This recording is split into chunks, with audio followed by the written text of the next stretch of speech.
Hola, buenas tardes a todos. Bienvenidos a esta que es la 11ª clase del curso de Física Computacional. Y bueno, en esta ocasión vamos a platicar de este tema interesante y difícil que es el tema de álgebra lineal numérica, ¿sí? Entonces, bueno, nosotros vamos a ver todo un bloque de lo que es el álgebra lineal numérica, que básicamente trata sobre, pues, cómo resolver sistemas de ecuaciones lineales, ¿sí? O sea, el álgebra lineal es un área muy grande de las matemáticas, donde se estudian los espacios vectoriales y las transformaciones lineales entre los espacios vectoriales. Y todos sabemos que cualquier espacio vectorial de dimensión finita, pues lo podemos pensar como un Rn o un campo a la n, donde cada elemento lo representamos como un vector de elementos de dicho campo, y donde cada transformación lineal se representa como una matriz, son un montón de una colección de n por n elementos del campo del espacio. Entonces, las matrices y los vectores representan las transformaciones lineales y a los vectores en todos los espacios vectoriales, ¿no? Son así como los podemos pensar y bueno, son una herramienta muy útil para toda la física y para toda la ciencia, ¿no? El álgebra lineal surge en todos lados y es súper importante. Entonces, bueno, nosotros vamos a trabajar con sistemas de ecuaciones lineales porque son muy importantes, eso es lo que vamos a ver a continuación, ¿no? Entonces, en matemáticas y en física muchas veces surge este problema donde queremos resolver un sistema de ecuaciones lineales, ¿no? Un sistema de ecuaciones lineales es algo que se ve como lo tenemos aquí enfrente, ¿no? Es algo que se ve como A11x1 más A12x2 más A1nxn es igual a B1. O sea, es una matriz, es un conjunto de, en este caso, n ecuaciones en n incógnitas y todas las ecuaciones son una constante multiplicada por la variable sumada a una constante multiplicada por la variable, eso igual a una constante. Son ecuaciones de esta forma. Aquí en este caso las B1 son las constantes a las que está igual la ecuación y las A1 son las coeficientes, ¿no? Entonces, tanto en matemáticas como en física, muchas veces surgen esta clase de problemas o nos surgen estas ecuaciones como resultado de nuestro modelo físico, de lo que sea, que se tienen que resolver, ¿no? O que necesitamos resolver de alguna forma. Entonces, esta clase de ecuaciones que tenemos aquí las podemos representar matricialmente de esta forma, ¿sí? Recordando que la multiplicación de matrices por vectores es de renglones por columnas, matricialmente se ve así, ¿no? A11, A12 hasta el A1n por este vector de x, luego A21, A22 hasta el A2n por este vector de x, y todo esto igual a B1, luego el otro igual a B2, etcétera, etcétera, ¿no? Matricialmente se pueden ver de esa forma, ¿no? Todavía podemos hacer la visión más compacta. Si le damos nombres a esta matriz de aquí como A mayúsculas y el vector de incógnitas X lo denotamos X negritas y el vector B como B negritas, pues este sistema o todo este sistema de ecuaciones de aquí lo podemos representar de forma muy compacta como esto que está acá. AX es igual a B. Así es como se puede escribir el problema del sistema de ecuaciones lineales, ¿no?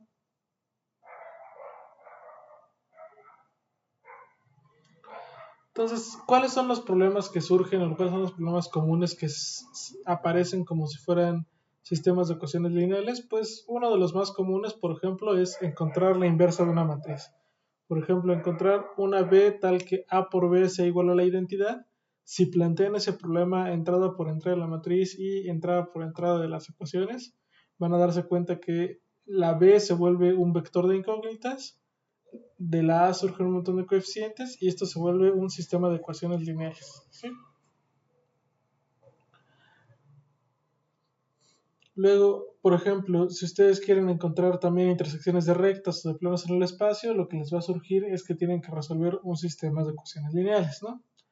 También encontrar matrices de cambio de base que nos llevan de una base en el álgebra lineal a otra, también eso, encontrar esas matrices es resolver un problema de ecuaciones lineales. Encontrar los coeficientes de una transformación lineal también es un problema de resolver un conjunto de ecuaciones lineales. Y vamos a ver después, conforme el curso avance, que resolver varias ecuaciones diferenciales parciales y varias ecuaciones ordinarias es equivalente a resolver un sistema de ecuaciones lineales también, ¿sí? En cierta aproximación que nosotros vamos a realizar, vamos a necesitar saber resolver ecuaciones diferenciales ordinarias. Vamos a necesitar resolver sistemas de ecuaciones lineales para poder resolver estos problemas, ¿no? Entonces, pues bueno, ahí hay detalles importantes que hay que trabajar con cuidado sobre qué tanto se pueden, sobre cómo se discretizan, etcétera, etcétera, ¿no? Pero entonces estos problemas, la clase de problemas que tenemos por acá de sistemas de ecuaciones lineales, son súper importantes en matemáticas, en física también, surgen en todos lados y necesitamos una manera de saber resolverlos con la computadora, ¿sí? ¿Por qué queremos resolverlos con la computadora? Bueno, antes que vayamos a cómo los vamos a resolver con la computadora o por qué, vamos a platicar un poco de cómo son los sistemas, cuáles son los sistemas de ecuaciones que sí podemos resolver, ¿no? Sabemos que muchos surgen, muchos están por ahí, etcétera, etcétera, pero no todos los vamos a poder resolver fácilmente con la computadora, ¿no? Entonces, ¿cuáles son los que sí vamos a poder o cómo vamos a categorizar los que sí vamos a poder? Pues bueno, el primer asunto es que yo en los temas de ecuaciones que les estoy enseñando aquí, o los que yo estoy suponiendo, por los que los empecé a exponer, si se dan cuenta, cada renglón de esto es una ecuación, ¿no? Cada renglón de esta matriz es una ecuación. Entonces yo aquí, y cada columna es una incógnita, ¿no? Entonces yo aquí tengo n ecuaciones y n incógnitas, ¿sí? Esto es una matriz de n por n. Tengo tantas incógnitas como ecuaciones, ¿sí? Sin embargo, eso no siempre pasa. Podría ser que tuviera más incógnitas que ecuaciones o más ecuaciones que incógnitas, ¿sí? En general, eso surge también mucho. A veces queremos encontrar intersecciones entre dos planos, por ejemplo, en R3, y eso es un sistema de tres incógnitas y dos ecuaciones, ¿no? Entonces, todos esos casos donde tengo más incógnitas que ecuaciones o menos incógnitas que ecuaciones surgen en la vida real, ¿sí? Pero tratar de resolver esos casos, como ustedes también ya han visto en sus clases de álgebra lineal y en otros lugares, es complicado, ¿sí?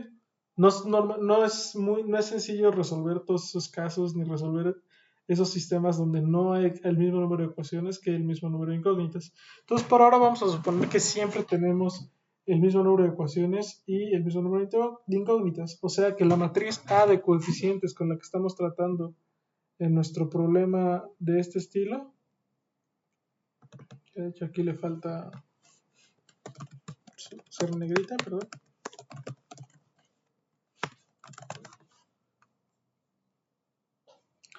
Siempre vamos a suponer que es de n por n, ¿sí? Siempre vamos a suponer que la matriz A es de n por n, que estamos tratando con un sistema de ecuaciones lineales con el mismo número de incógnitas que de ecuaciones, ¿sí? ¿Cuál es el siguiente detalle? Bueno, luego, sabemos que en el caso donde no pase eso, la solución del problema es difícil, ¿no? O puede no existir, puede no ser única, puede pasar muchas cosas, ¿no? Luego, inclusive si nuestra matriz de coeficientes es de n por n, eso no nos garantiza que nuestro sistema de ecuaciones lineales tenga una solución única, ¿sí? A pesar de que sea de n por n, puede darse que el sistema de ecuaciones lineales tenga varias soluciones o que no tenga solución, etcétera, etcétera, etcétera, ¿sí? Eso también sucede muy frecuentemente. Entonces, ¿qué vamos a hacer nosotros para que sí podamos, o para evitar esos casos? Porque normalmente ese caso donde no hay una solución o hay cualquier problema, son problemáticos. Entonces nosotros vamos a suponer, además de que siempre hay el mismo número de ecuaciones que incógnitas, que nuestra matriz A o nuestro problema planteado por AX igual a B sí admite una solución única, tiene una solución única, ¿sí? ¿Qué quiere decir que tenga una solución única o cómo garantizamos matemáticamente que exista solo una solución a ese problema? Pues hay condiciones equivalentes a eso, ¿sí? Una condición equivalente a eso es decir que la matriz A es invertible, ¿no? ¿Y cómo decimos matemáticamente, cómo sabemos si una matriz A es invertible? Pues eso quiere decir que su determinante es distinto de cero, que sabemos que está dado por una fórmula matemática, y que su rango es igual a n, ¿sí? El rango es la dimensión del espacio vectorial de las que generan las columnas, perdón, los renglones de la matriz, ¿no? Entonces, si la dimensión del espacio vectorial que generan los renglones de la matriz es n, o el determinante es distinto de cero, que son condiciones equivalentes, vamos a tener que la solución a nuestro sistema de ecuaciones lineales es único, ¿sí? No sucede que no existe o que hay una infinidad de soluciones, sino que es único, ¿no? Entonces, bueno, vamos a suponer eso en todo lo que tratemos de álgebra lineal, ¿sí? Siempre tendremos un sistema de ecuaciones lineales donde la matriz es cuadrada, o sea, hay el mismo número de ecuaciones que de incógnitas, y donde se cumple una de estas condiciones que permite que tenga una solución única, ¿sí? Entonces, bueno, ya que vimos que vamos a tratar solamente casos chiquitos, ¿no? Obviamente este solo es una rama pequeña de la álgebra lineal numérica, ¿no? Seguramente existen otros algoritmos y otros métodos de tratar con problemas que no admiten soluciones únicas, porque no existen o porque por muchas razones, ¿no? Pero por ahora vamos a tratar sobre estos casos de matriz cuadrada de n por n con solución única. Entonces, ahora sí vamos a la parte real, ¿no? A la parte de la pregunta. ¿Cómo resolvemos un sistema, si quieren en lugar lineal, de ecuaciones lineales, ¿no? ¿Cómo resolvemos un sistema de ecuaciones lineales? Entonces, existen varias maneras analíticas exactas y exactas de resolver un sistema de ecuaciones lineales, ¿no? ¿Como cuáles? La regla de Kramer, la eliminación gaussiana, la sustitución, etcétera, etcétera, ¿no? ¿Cuál es el problema de todos estos métodos de resolver ecuaciones lineales? Que la mayoría de ellos son muy tediosos y mecánicos, ¿sí? Y además de tediosos y mecánicos, son muy largos de utilizar, de realizar manualmente. O sea, realizar una eliminación gaussiana o una regla de Kramer a mano nos toma muchísimo tiempo, ¿no? Y en particular cuando tenemos más de 4 ecuaciones se vuelve muy tedioso, ¿no? Cuando tenemos 3 o 2 es manejable resolver un sistema de ecuaciones lineales así, pero cuando tenemos más se vuelve muy, muy complicado, ¿no? Entonces, como generalmente son procesos mecánicos y tediosos, se prestan mucho a que los podamos automatizar, ¿sí? Que podamos utilizar la computadora en lugar de estar haciendo los cálculos nosotros a mano, ¿no? Entonces, para evitarnos toda esta tediosidad de tratar con las ecuaciones lineales a mano, vamos a ver en esta clase cómo podemos resolver sistemas de ecuaciones lineales, ¿no? Bueno, vamos a continuar. Entonces, antes de que vayamos a la parte de métodos para resolver sistemas de ecuaciones lineales, tenemos que platicar un poco sobre cómo se representan y cómo se manejan los vectores y las matrices en Julia, ¿sí? Entonces, en general, no en todos los lenguajes de programación se puede trabajar muy fácilmente con vectores y matrices, pero nosotros tenemos la ventaja de sí poder hacerlo, ¿no? ¿Cómo es que podemos trabajar de manera nativa con matrices y vectores en Julia? Pues es muy fácil, ¿sí? Es relativamente fácil. Lo que podemos hacer para trabajar con vectores y matrices en Julia es que sabemos que un vector es una enada, ¿no? Lo podemos representar como una enada. Entonces, enada de elementos en un campo, ¿no? Entonces, es muy claro que lo que puede representar un vector va a ser un arreglo, ¿sí? En Julia un arreglo es una asociación finita de cosas que ya hemos visto en varias ocasiones y lo podemos interpretar como un vector, ¿sí? Porque igual es un conjunto de elementos, es un conjunto ordenado de elementos del mismo tipo. Entonces lo podemos pensar como un vector fácil y sencillamente. En Julia los arreglos también pueden representar vectores, ¿no? Lo que nos interesa o lo que es importante de los espacios vectoriales no son los que tengamos vectores como eneadas de números, sino que podemos realizar operaciones entre ellos, ¿sí? Que los podemos sumar y que podemos multiplicarlos por un escalar, ¿sí? Entonces Julia nos permite también hacer eso con los vectores. Si yo defino vectores en Julia como arreglos, los puedo operar de tal forma que podamos nosotros, déjenme poner los números de línea, de tal forma que nosotros podemos sumarlos y multiplicarlos por escalar, ¿no? Entonces, aquí tengo un pequeño código que es el ejemplo de cómo podemos hacer eso, ¿no? Simplemente si yo defino un vector vec1 igual a 1, 1, 0 y luego vec2 igual a 1, 0, 1, si se dan cuenta, si yo hago vec1 más vec2, lo voy a poder sumar, ¿sí?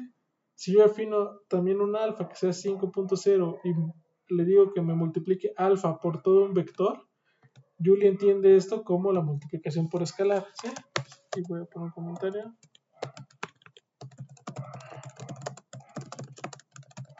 Bueno, con el print creo que queda claro.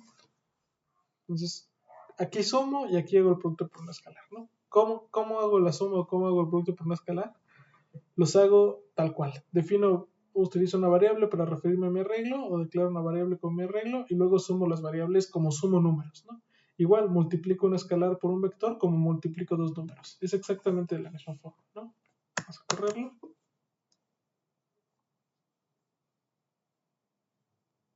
Y aquí está, ¿no? Entonces, la suma de estos dos vectores, claramente, como ambos son uno en la primera entrada, es 2, luego 1 más 0, 1, y luego 0 más 1, 1. 2, 1, 1. A la hora que multiplico el 5 por el vector 1, que es 1, 1, 0, obviamente me regresa 5, 5, 0, ¿no? Entonces, Julia entiende bien la suma de vectores y el producto por un escalar, ¿no? Esto es en lo que compete a los vectores, ¿no? Los vectores los puedo definir como arreglos y los puedo operar sumándolos y multiplicándolos por un escalar como me interesa en el álgebra lineal. Perdón. Si ahora la pregunta es ¿cómo puedo representar matrices? En Julia vamos a utilizar algo que es algo muy sofisticado, ¿sí? O que es algo más sofisticado que lo que hemos manejado hasta ahorita. Eso que vamos a trabajar en Julia es lo que se llaman arreglos n-dimensionales, ¿sí? Entonces, un arreglo n-dimensional se puede definir en matemáticas o se puede establecer una correspondencia entre Julia y las matemáticas como tensores de rango n, ¿sí? No vamos a hablar de eso a fondo, simplemente por ahora vamos a hablar de arreglos dos dimensionales, ¿sí?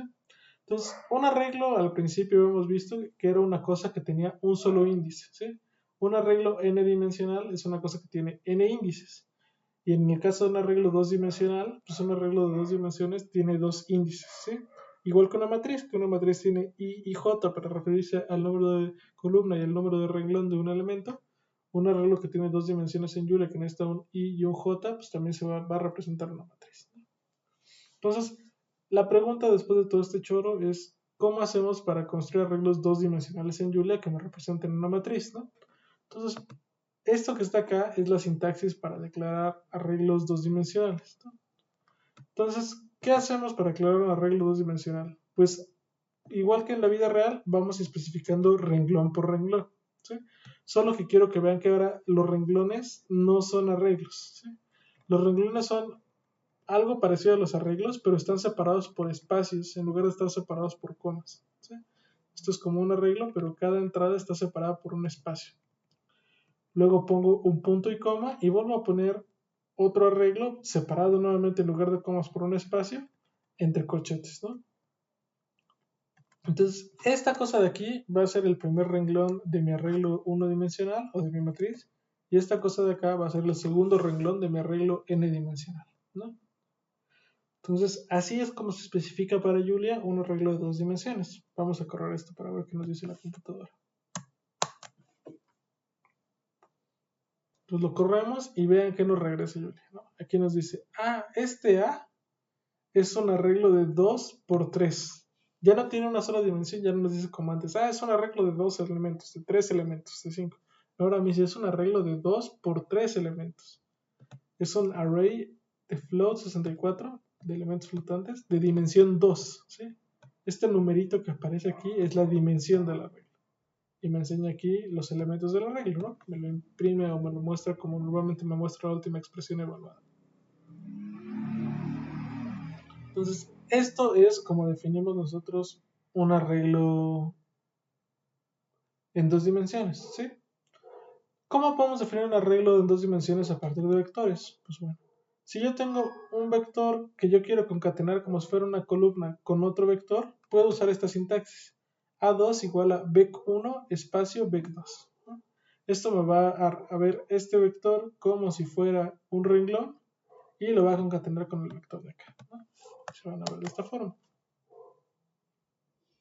Perfecto, ¿no? Entonces, este es el primer renglón como columna y el segundo renglón como columna, ¿no? ¿Qué pasa si ahora yo quiero ir y transponer esta matriz de acá o este arreglo, ¿no? Obviamente es una matriz de 3x2, es una matriz de 2x3. Existe una función en Julia que yo puedo usar que se llama transpose, que me transpone, hace la transpuesta de esto.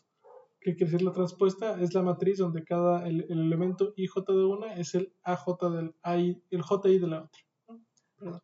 Entonces con la función transpose que está aquí, me transpone el elemento de acá, ¿no? Me transpone la matriz A2 y voltea todo esto de acá para que ahora estos vectores que eran columnas ahora sean aquí renglones, ¿no? Y bueno, ya, eso nos permite construir o concatenar vectores como si fueran columnas o hacer la transpuesta para que sea como si fueran renglones, ¿no? También para construir matrices a partir de vectores. Si nosotros le preguntamos a Julia cuál es el tipo de una matriz, podemos utilizar la función typeof que nos regresa el tipo de las cosas y ella es lo que nos va a decir que como les mencionaba anteriormente, que ahora estos son arrays de float 64 pero con un 2 aquí, ¿sí? Entonces nos pone un 2 después de float 64, lo que nos indica que A es un arreglo de dimensión 2, ¿sí? Los vectores normales nos decía que eran arreglos de dimensión 1, pero una matriz o un arreglo definido así es un arreglo de dimensión 2, ¿no? Así como con length yo podía checar la longitud de un arreglo de dimensión 1, que si quieren aquí puedo comentarlo.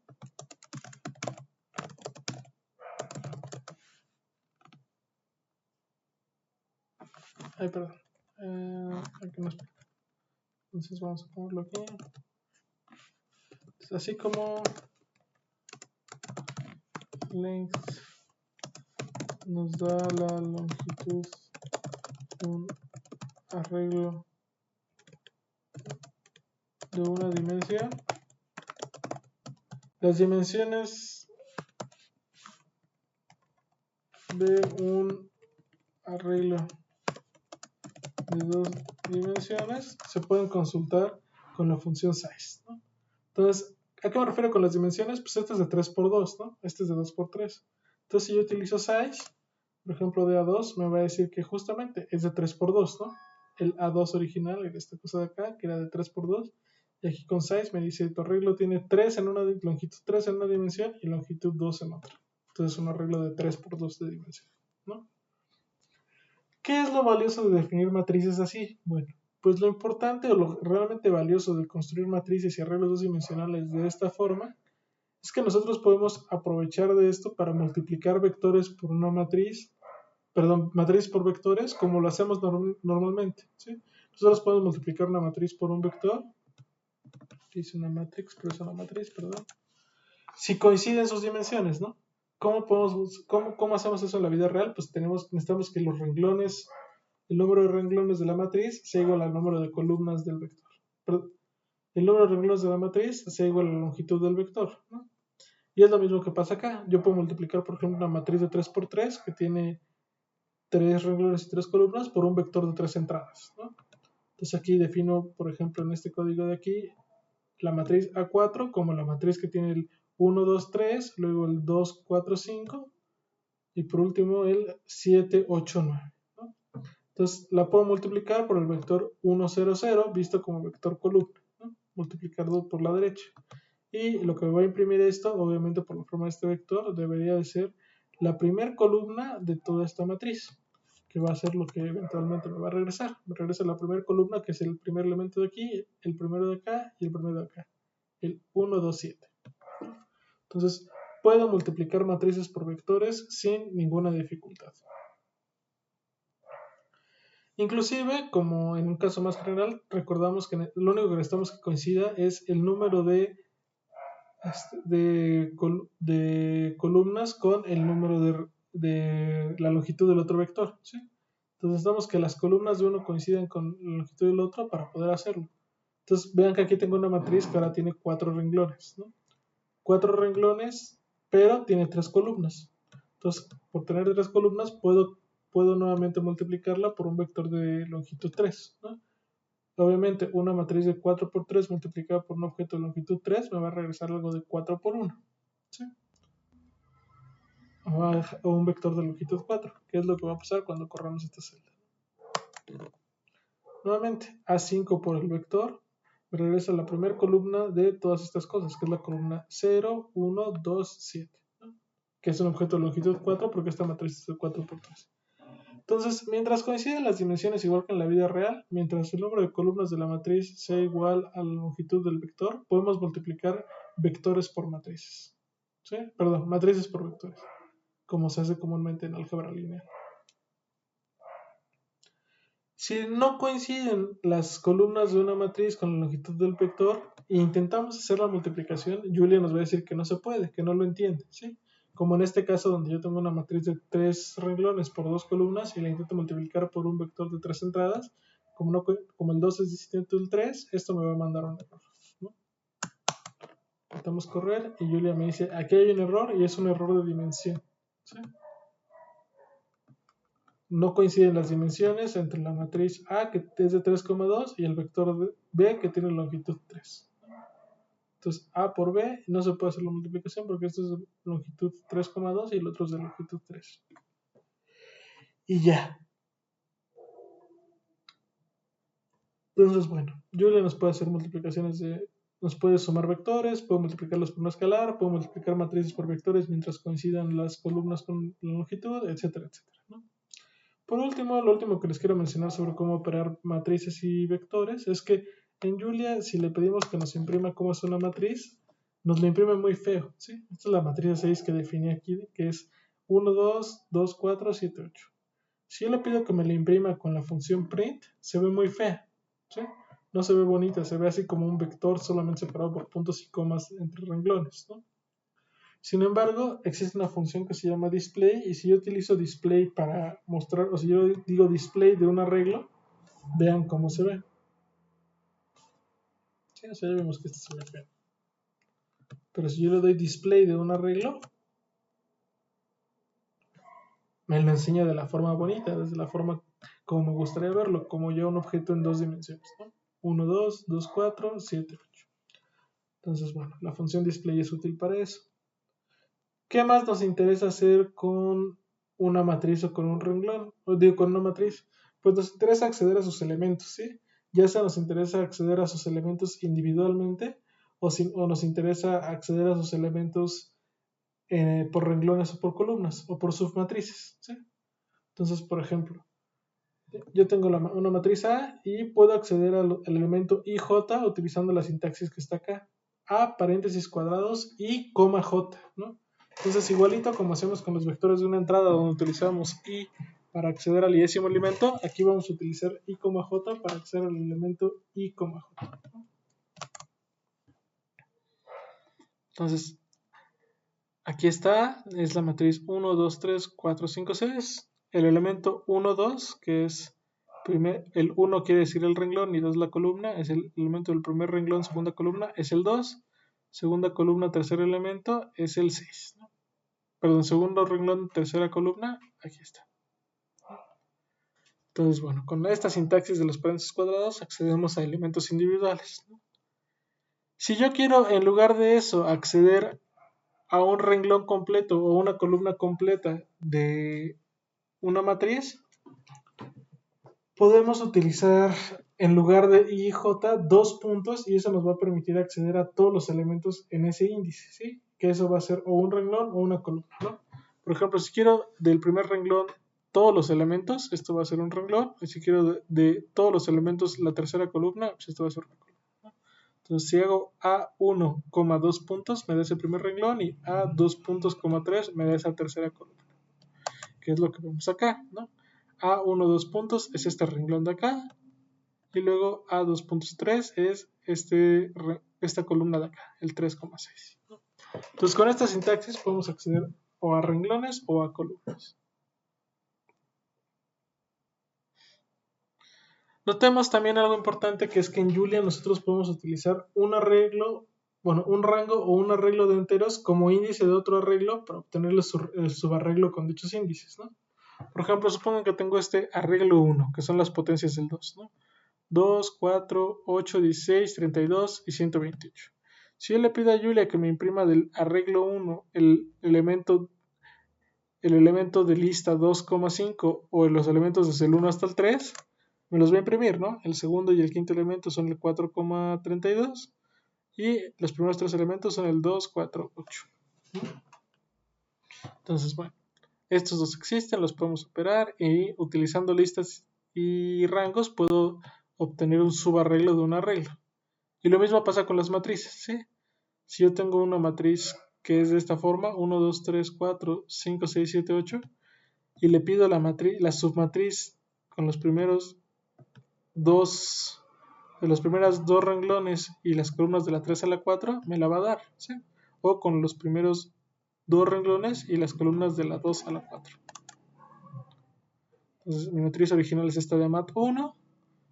Los primeros dos renglones de las columnas 3 a 4 son estos que están acá, 3, 7, 4, 8.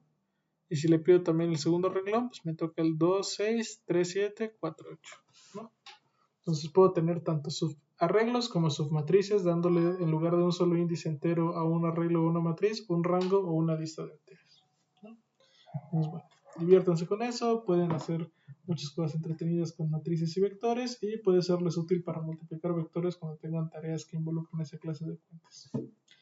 Entonces, bueno, ya habiendo visto estos brevísimos pasos sobre cómo operar matrices y vectores en Julia, podemos ya ir ahora sí a la parte importante, ¿sí?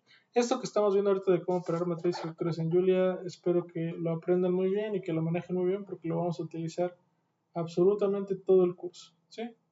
Todo lo que el curso vamos a tener que hacer un montón de operaciones de vectores y de muchas otras cosas. Entonces, quizás no tanto con matrices, pero con vectores sí. Y también de repente con matrices. Entonces, espero que lo aprendan muy bien. Entonces, bueno, vamos a ver ahora el caso sencillo de cómo podemos resolver, ahora sí regresando a los sistemas de ecuaciones lineales. Vamos a poner aquí arriba. Si quieren.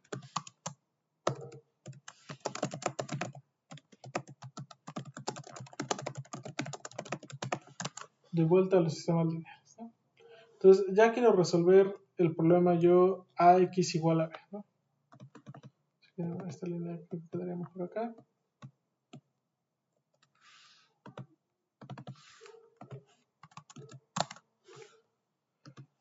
Yo quiero resolver el problema ax igual a b, ¿no? Entonces, antes de querer atacar el caso general, acuérdense que estamos suponiendo con... acuérdense siempre que estamos suponiendo que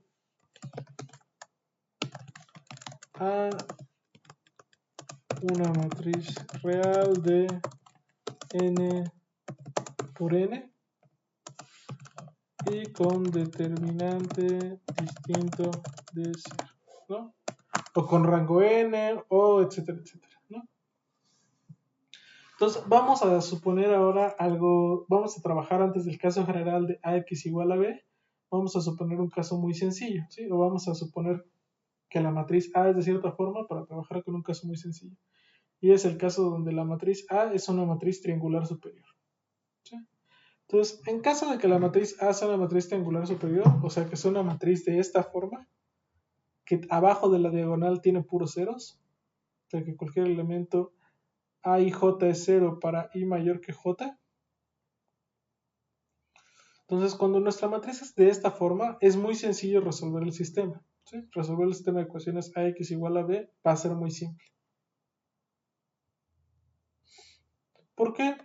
Pues ustedes, aquí es donde empieza la parte difícil de esta clase, que es de las, yo creo que más difíciles del curso, porque ustedes van a tener que ir resolviendo o deduciendo la forma en la que, en este caso, uno puede resolver el sistema de ecuaciones lineales, ¿no?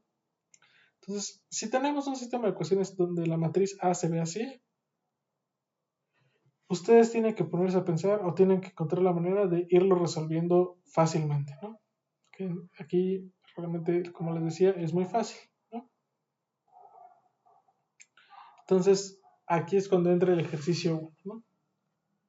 Entonces vamos a suponer que la matriz A es triangular superior y que además de eso no tiene ceros en la diagonal, ¿sí? Que ningún elemento de su diagonal es cero. Entonces, ¿qué pasa si tenemos esa matriz y no tiene ceros en la diagonal? Dado ese caso, yo lo que quisiera es que ustedes encuentren una expresión analítica para xn, o sea, la enésima incógnita del sistema de ecuaciones lineales, en términos de las entradas de B y las entradas del vector solución B, ¿sí?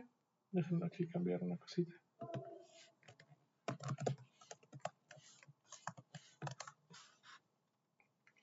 Entonces, básicamente lo que quiero es que despejen xn de esta ecuación de hasta abajo, ¿sí? De la ecuación que les queda hasta abajo en el sistema. Luego, ya es el primer inciso. Ya después que tengan la ecuación para el xn, o sea, no me refiero a cualquier n, sino al último, el xn de acá, ¿no? Ya que tengan ahora una expresión para xn, quiero que encuentren una para xn-1, ¿sí? Que va a depender del valor de xn. Y luego quiero que tengan una para xn-2, que va a depender no solo de xn, sino de xn-1. ¿Sí? Y ya que encuentran la expresión para xn-1 y para xn-2, quiero que se den cuenta del patrón que siguen esas expresiones y que ahora generalicen para obtener una expresión de cualquier xi en términos de las entradas de A, las entradas del vector B y otros valores xk con k más grande que y, ¿no? Entonces, ¿qué le estoy pidiendo aquí? Que primero que encuentre la fórmula para el enésimo, ¿sí? ¿Cuánto vale xn en este caso? Luego, ¿cuánto vale xn menos 1? Ya sabiendo cuánto vale xn. Luego, ¿cuánto vale xn menos 2? Ya sabiendo cuánto vale xn y xn menos 1. Y así sucesivamente generalicen eso para saber cuánto vale xy en términos de los elementos de la matriz A, de los elementos del vector solución B y de que ya conocen los otros valores xk con k menor que y, ¿no? Entonces, en estos casos, eso es lo que vamos haciendo. Vamos resolviendo primero la ecuación más fácil, luego la que sigue, luego la que sigue y así sucesivamente, ¿no? Entonces, yo quiero que encuentren las expresiones analíticas para ir resolviendo así el sistema. Es muy fácil. Y en la mayoría de los libros de álgebra lineal lo pueden consultar. ¿Cuál es la segunda parte? Ya que tengan esos métodos o esa fórmula que tengan el xy para calcular el xy en términos de las otras entradas, quiero que ustedes implementen una función que se llame sol tri superior o solución triangular superior, que va a tomar como argumento dos cosas, ¿no? Su matriz A, que representa a una matriz triangular superior sin ceros en la diagonal, o bueno, una cosa A que representa una matriz triangular superior sin ceros en la diagonal, de n por n, obviamente, un vector solución B que va a ser de longitud n, y que esto le regrese un arreglo x, ¿sí? Con la solución del sistema ax igual a b calculado utilizando la regla que vieron en este inciso 3, ¿sí? Ya que encuentran esta regla del inciso 3 o la ecuación general del inciso 3, quiero que utilicen esa fórmula para ir resolviendo el sistema de ecuaciones, ¿no? Entonces aquí quizás haya que anotar un hint o una sugerencia más bien, o una nota, ¿no? Recuerda, recuerda que la fórmula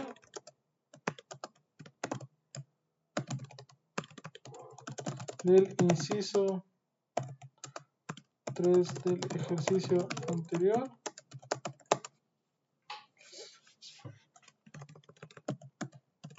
se tiene que calcular en cierto orden, ¿no? ¿Qué quiero decir con que en cierto orden? Acuérdense que para resolver este sistema de ecuaciones ustedes resuelven primero esta ecuación, luego la anterior y luego la anterior, ¿sí? Y su código tiene que hacer lo mismo. Esta fórmula que me resuelve, que me dice cuánto vale el xk, ya conociendo todos los k mayores que y, el xy ya conociendo todos los xk mayores que y, ustedes tienen que hacer lo mismo, tienen que ir primero resolviendo esta de acá, luego la anterior y luego todas, ¿no? Primero aplican la fórmula para acá, luego para atrás, etcétera, etcétera, ¿sí? Entonces, ese es a lo que va la nota. Y bueno, ese es el caso más sencillo, es el caso de una matriz triangular superior. Ahora, ¿qué pasa en el caso general? Generalmente A va a ser, o sea, en cualquier sistema de ecuaciones lineales, ¿A es una matriz triangular superior? No, A no es una matriz triangular superior, ¿sí? Generalmente A es una matriz arbitraria que tiene números por todos lados, ¿no? Sin embargo, algo muy valioso, algo muy importante es que aunque A no sea una matriz triangular superior, pueden volver a una matriz triangular superior, ¿sí? O sea, es posible volver a una matriz triangular superior. ¿Cómo vuelven a una matriz triangular superior? Pues bueno, existe un procedimiento que se llama eliminación gaussiana, ¿no?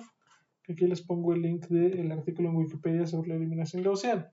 Entonces, la eliminación gaussiana es un algoritmo que les enseñan muchas veces en álgebra lineal o del que platican mucho, que lo que hace es reducir su matriz a una forma que le llaman reducida. O bueno, agarrar una matriz, añadirle una columna y irla convirtiendo en una matriz triangular superior, ¿sí? Bueno, algo que le llaman row echelon form, ¿no? Entonces, bueno, eso ya es algo que vieron en álgebra lineal, no vamos a adentrar mucho sobre el tema, pero vamos a dar una breve recapitulación de qué se trata, ¿no? Entonces, en primer lugar, para la eliminación gaussiana, para volver a una matriz triangular superior, lo que van a hacer es empezar a trabajar con lo que se llama la matriz aumentada, ¿sí? Que yo voy a denotarles como un C. La matriz aumentada, ¿quién es? Es la matriz A con el vector B pegado como columna al final, ¿no? Esa es la matriz aumentada. Simplemente le pegan B a la matriz A, ¿no? Entonces, mediante operaciones elementales de renglones, ¿y qué son operaciones elementales? pues intercambiar renglones, multiplicarlos por un escalar o sumarlos, etcétera, etcétera. Ustedes pueden ir reduciendo la matriz C a una forma escalonada, que es esto que les decía, la row echelon form, ¿no? Que voy a denotar C asterisco, y la forma escalonada que cumple, que todos los elementos por debajo de la diagonal van a ser 0, ¿sí? Una matriz escalonada se ve así, ¿no? C asterisco igual a A11, A22, etcétera, etcétera, y todos abajo son 0, ¿no? Entonces todos estos van a ser distintos que estos, pero aplicando operaciones elementales a los renglones de aquí, o sea, intercambiando renglones, multiplicándolos por un escalar y sumándolos entre ellos, pueden llevar la matriz de aquí a la forma escalonada, ¿sí? ¿Y qué tiene de importante la forma escalonada? ¿O por qué la quiero llevar a una forma escalonada? Porque si yo llevo la matriz a una forma escalonada, esta matriz aumentada de esta matriz aumentada, C asterisco, va a representar el siguiente sistema de ecuaciones, ¿no? Ahora, en lugar de pegarle B, se lo separo. Representa el A asterisco, A22, todo esto, por el vector de incógnitas X, es igual a B1, B2 hasta Bn, ¿no? Entonces, este sistema de ecuaciones C asterisco es completamente equivalente al sistema representado por la C original y sus soluciones van a ser las mismas, ¿sí? Entonces, como las soluciones de este sistema van a ser las mismas, yo puedo solucionar este sistema en lugar del original. Y este tiene la ventaja que como ya es triangular superior, es muy fácil resolverlo con lo que vimos en el ejercicio 2. ¿Sí? En el ejercicio 1 y 2 ya vimos cómo resolver fácilmente este sistema de ecuaciones, ¿no? Entonces, pueden trabajar con este sistema de ecuaciones en lugar de trabajar con el otro. Y es mucho más fácil por lo que ya vimos ahorita. Entonces, ahora viene la parte importante, que es que ustedes deduzcan, o sea, si ya vimos que lo que vamos a hacer es aplicar operaciones elementales de renglones a esto, para que podamos reducir esto a una matriz escalonada, la pregunta valiosa es, ¿cuáles son las operaciones que tengo que ir aplicando? ¿Sí? ¿O cómo sé qué operaciones tengo que ir aplicando? Pues bueno, hay una forma algorítmica o sea, ya están dichas y decididas las operaciones que hay que ir aplicando, ¿sí? Y el ejercicio 3 se va a tratar de que ustedes deduzcan esas operaciones que se tienen que aplicar, ¿sí? Entonces, vamos a empezar en la parte más simple, ¿no? Vamos a suponer que el elemento A11 es distinto de 0, ¿sí? Suponiendo que ese elemento es distinto de 0, quiero que me respondan qué operación elemental podrían aplicarle al renglón n para hacer que el elemento AN1, o sea, este que está hasta acá abajo, se vuelva 0, ¿no? Piensen qué operación podemos aplicarle a ese renglón para que ese elemento se vuelva a 0, ¿no? De las operaciones de sumarle otro renglón o sumarle otro renglón multiplicado por un escalar, etcétera, etcétera, ¿sí? Aquí hay una sugerencia, nuevamente hay un hint. La operación que deben de aplicarle es convertir el enésimo renglón en una combinación lineal del renglón 1 y del renglón n, ¿no? Entonces las operaciones elementales también son aplicar combinaciones lineales, ¿no? Pueden convertir una matriz, un renglón bueno, todo un renglón en una combinación lineal de otros renglones, ¿sí? Solo es aglomerar las operaciones. Es hacer al mismo tiempo multiplicación por escalares y suma de renglones. Entonces piensen cuál combinación lineal entre el renglón 1 y el renglón n les convierte al AN1 en 0. Luego, ya que tengan deducido eso, quiero que piensen, ¿cómo pueden aplicar algo similar, pero ahora para hacer el AN-1, el 0? ¿Sí? Entonces vean nuevamente que ahí van a empezar a ver un patrón. ¿Cómo, si ya hice el N1, el AN1 0, ¿cómo puedo hacer el AN-1 0 también? Y luego piensen, ok, ya que hice el N-1, ¿cómo puedo hacer el AK10 también? ¿Sí? Obviamente para K distinto de 1. Entonces, el procedimiento va a ser muy similar al que utilizaron en el primer inciso. Solo modifican un poquito para que vean que pueden también convertir al késimo renglón o la entrada más bien K1 en un 0, aplicando combinaciones lineales. Luego vamos al inciso 3. Supongamos que ya hicieron eso para supongo que ya hicieron las operaciones elementales necesarias para que AK1 sea igual a 0 para todos los K distintos de 1, ¿no? Ahora vamos a hacer lo mismo con la segunda columna, ¿no? O sea, lo que hicieron anteriormente, ya hicieron a todos estos ceros. Ya pasaron de esta matriz a una donde todos estos son ceros. Ahora yo quiero hacer lo mismo con todos los que están acá. Quiero convertir a todos los de acá en ceros, ¿no? Entonces, ahora supongan que el A22 no es cero. La pregunta vuelve a ser, ¿cómo hacer operaciones elementales parecidas a las que hicieron en los ejercicios anteriores para volver a AK2 0 para K distinto de 0? Para K distinto de 2, perdón. Disculpa. Eso va a ser igualito a lo que vieron anteriormente, ¿sí? Van a ver que tiene que ser exactamente igualito. Entonces, bueno, piénsenlo bien, les va a costar trabajo. Y ya por último, después de que vean cómo se hace en la primera columna y luego cómo se hace en la segunda columna, quiero que lo generalicen para que vean todas las operaciones elementales necesarias y el orden en el que las tienen que hacer para convertir a la matriz aumentada C en la matriz escalonada C asterisco. Entonces, primero vean cómo van haciendo cero todos estos elementos. Luego vean cómo hacen cero todos estos y luego ya generalicen para que puedan hacer cero todos los demás de acá y puedan pasar de la matriz C a la matriz C asterisco. Ya que encuentren esto, ya que resuelvan todo lo que vieron hasta acá, ya pueden ir al ejercicio 4. ¿Sí? ¿De qué se trata el ejercicio 4? El ejercicio 4 se trata de que ustedes ahora implementen una función que se llame eliminación gaussiana básica, que toma como argumento un arreglo dos dimensionales de A, un argumento dos dimensional A, que es su matriz de n por n sin ceros en la diagonal, su arreglo B, y que construye en primer lugar la matriz aumentada C a partir de A y B, y ya que construye la matriz aumentada C a partir de A y B, que realiza las operaciones elementales del ejercicio anterior, las que acaban de deducir, para generar la matriz escalonada C asterisco, ¿no? Y su función debe de regresar dicha matriz escalonada, que es una matriz de n por n.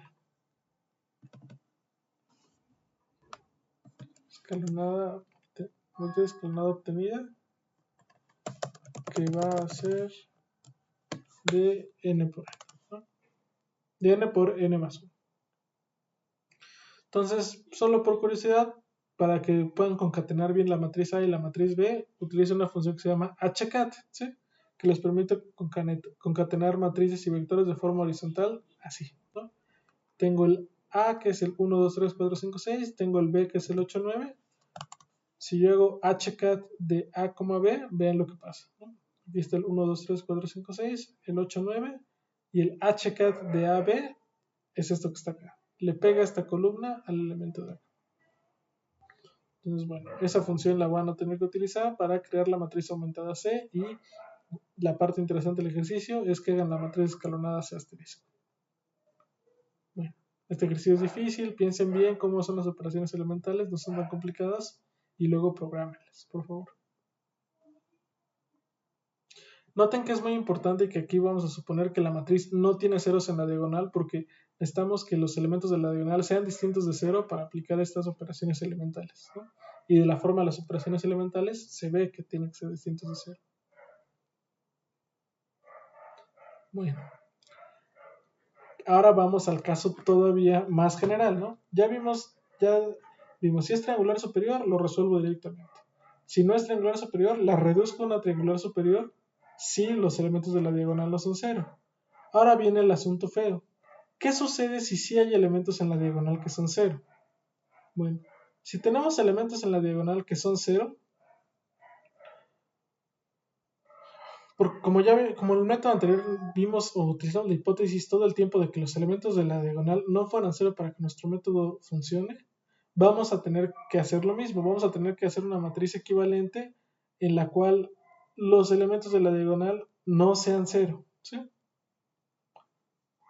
Vamos a poder construir una matriz aumentada en la que los elementos de la diagonal no sean cero. ¿Cómo podemos hacer eso? Pues vamos a suponer que tenemos una matriz, o sea, que tenemos la matriz y que el elemento k, k, el késimo, sea 0, ¿no? Si el AKK es 0, no vamos a poder hacer las operaciones elementales para reducir la matriz aumentada a una matriz escalonada. Lo que vamos a hacer es intercambiar elementos. ese renglón por otro renglón, que sabemos que es una operación elemental y que no altera el sistema de ecuaciones de la matriz aumentada, ¿no? Entonces, si el A, K es 0 en la matriz, podemos buscar un renglón L en el que el elemento LK sea distinto de 0, ¿sí? Y luego intercambiar el renglón K por el L, ¿no? Eso siempre se puede hacer y así la matriz que vamos obteniendo o que va resultando no tiene ceros en toda la diagonal, ¿sí? Es una matriz que no tiene ceros en toda la diagonal. Ahora, la pregunta de oro de eso es que, ¿qué pasa? Es que, ¿cómo garantizamos que eso puede hacer? ¿Cómo puedo garantizar que si encuentro un renglón donde su elemento en la diagonal es 0, ¿cómo puedo garantizar que va a haber otro que no tiene un 0 en ese elemento?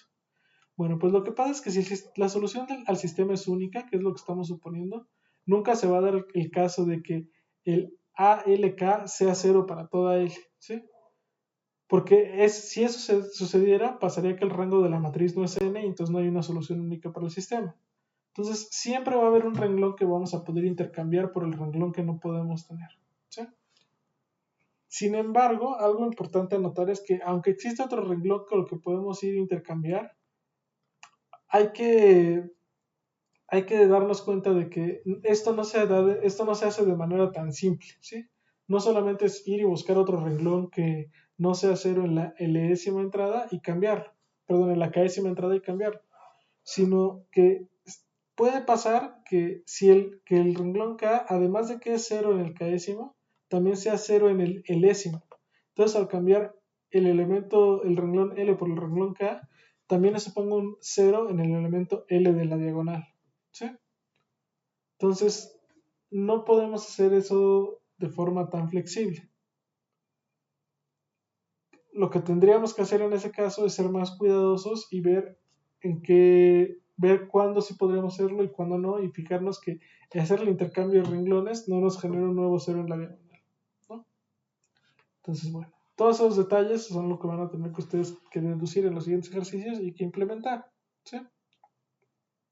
Entonces, bueno, ¿de qué se tratan los ejercicios que ven? El ejercicio 5 se trata de que ustedes creen una función que se llama checar diagonal, que tome una matriz A y un vector B, ¿no? Como siempre, nuestra matriz A es un arreglo de n por n y B es un vector de longitud n.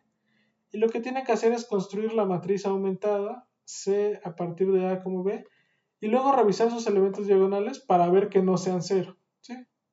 Si encuentra alguno que sea cero, lo que su función tiene que hacer es intercambiar el renglón por otro en el que el elemento el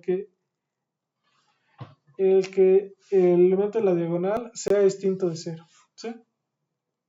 Si encuentra, o sea, tiene que hacer el proceso anterior, tiene que revisar si hay algún cero en la diagonal y si hay algún cero en la diagonal, intercambiar ese renglón, el renglón donde es cero en la diagonal, por otro que quita el cero de la diagonal, ¿sí? La función debe de hacer eso y lo que debe de hacer al final es regresarle una matriz aumentada en la que ya no haya ceros en las diagonales, ¿no? Tiene que ir haciendo eso varias veces y al final regresarles una matriz en las que no haya ceros en las diagonales. Entonces recuerden que eso se tiene que hacer de forma cuidadosa, como les había mencionado. Es el ejercicio 5. Luego, el ejercicio 6 se trata de que ahora implementen una función que se llama eliminación gaussiana de A, B, que tome como argumento 2 de nuevamente su matriz A de n por n, que no tiene ceros en la diagonal, y su arreglo de B de soluciones,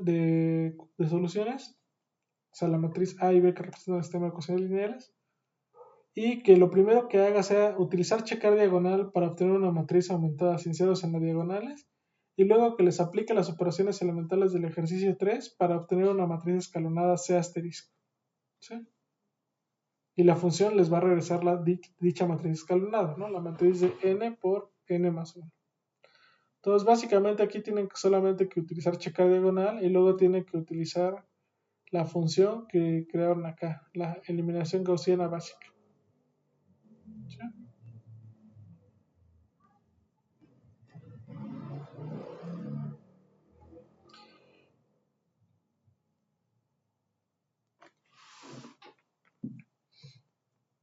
Y luego el ejercicio 7 se trata de que ya lo hagan en general, ¿sí? Ya el ejercicio 7 se trata de que ustedes ya implementen una función que se llame eclineales, que es una abreviación de ecuaciones lineales, que lo que haga es tomar como argumento un arreglo 2 de A y un arreglo 1 de B de longitud n, ¿sí?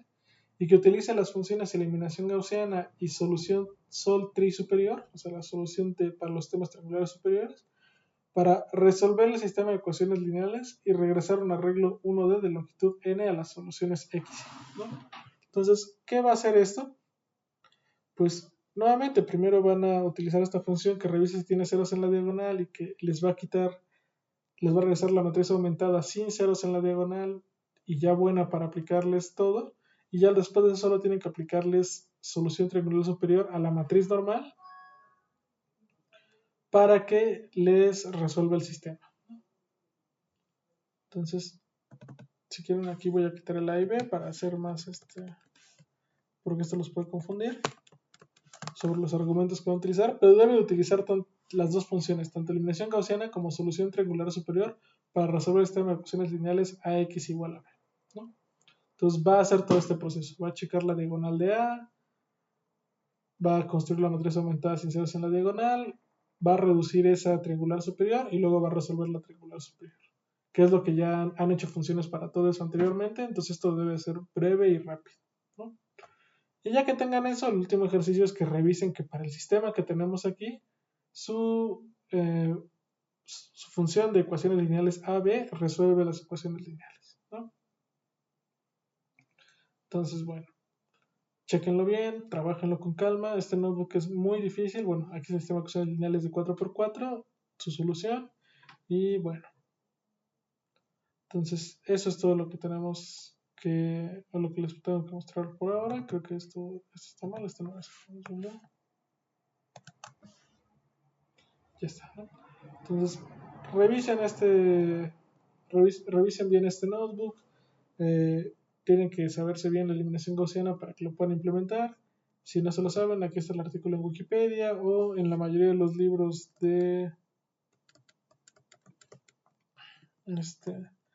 en los libros como el Fink, por ejemplo, de métodos numéricos que está en la bibliografía.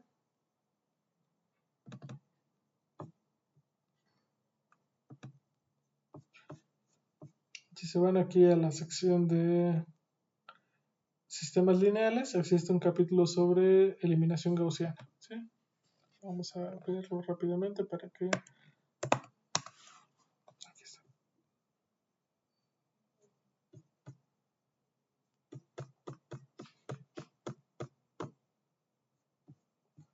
Aquí está, viene todo un método, viene todo un capítulo sobre cómo realizar las operaciones elementales, etcétera, etcétera, ¿sí? Pueden revisarlo en cualquier libro de métodos numéricos o en este en particular, que es bastante bueno, ¿no? Entonces, bueno, esto corresponde a todo lo de la clase de hoy. Espero que les haya gustado. Muchas gracias. Cualquier duda, por favor, vayan a los canales de contacto con nosotros, ¿sí? Gracias, hasta luego, cuídense mucho.